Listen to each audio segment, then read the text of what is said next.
Alrighty, ladies and gentlemen, welcome to the show. We are here today to talk about Armfight 50 and in particular the match between Genadi Kvikvinia and Dave Chaffee. Genadi Kvikvinia, of course, from Georgia, one of the pedigree pullers from Georgia, probably the number 2 ranked puller out of Georgia in the super heavyweight division.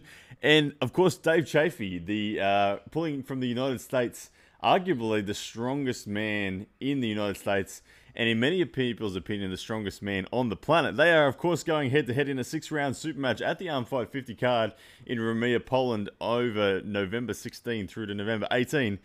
And for me, this one is a little bit of a mismatch. Unfortunately for Dave Chaffee, who was very, very hungry for Andrei Pushkar, he didn't get his wishes. Dave Chaffee has, of course, come off his most recent arm fight battle against Dmitry Trubin, where he absolutely demolished Dmitry Trubin, took hand control, had more side pressure, and had no troubles getting the finish in any round at all. Genadi Kvikvinia, the most recent performance we've seen from him is in the European titles just only days ago. His best performance was probably against the Georgian number 1, Levan Sanganishvili. And to be honest, Genadi impressed me. He looked pretty good. Georgian Levan was unable to get the pin in the first surge. He was unable to just drive straight through, and Genadi was able to set his defensive hook.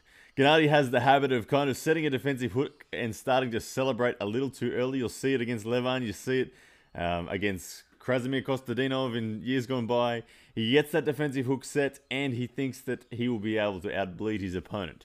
Against the likes of Dave Chaffee's back pressure and side pressure and just sheer wrist strength will be very, very difficult for Genadi to deal with. If Genadi is able to set his wrist and achieve a defensive hook position at any stage, i.e. if he survived the first surge from Dave Chaffee, then there may be a match that happens from there. But I believe that even if that position is achieved by Genadi, he will not be able to outlast Dave Chaffee because Dave Chaffee's horsepower and surges from there will simply be too much.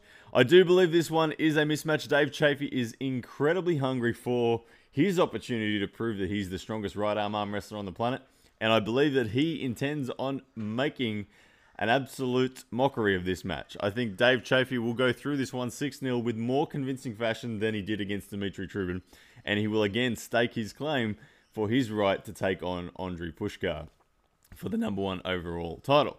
Now, this match, for me, will be entertaining either way. Dave Chaffee, very passionate. The only thing that could get in the way of Dave Chaffee is that he has had some neck injuries and is dealing with that. I don't know how well his training has been as a result of it, and there is the risk that because of that neck situation, that he may not come in the best form possible. But there is still plenty of time between now and November, and I'm sure Dave Chaffee is training hard regardless when it comes to the hand and wrist, and he'll be in great form come the match. Alrighty, ladies and gents, thank you very much for watching my prediction on this one, and we'll see you next time.